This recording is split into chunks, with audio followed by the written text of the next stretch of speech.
আসসালামু আলাইকুম। জুমা মুবারক সবাইকে।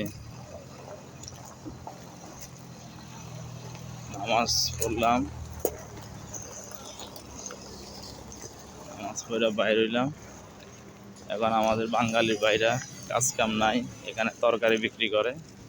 এখানে যাব, তরকারি কিনবো, সবজি বাসার লেগে করে খাওয়ার জন্য।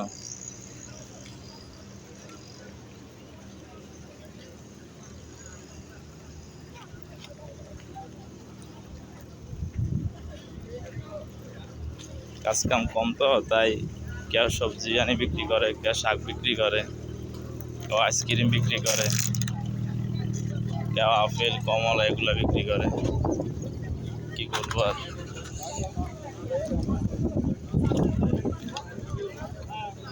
আমার ভিডিওটা যদি সবার কাছে ভালো লাগে থাকে, একটা সাবস্ক্রাইব আর লাইক করবেন।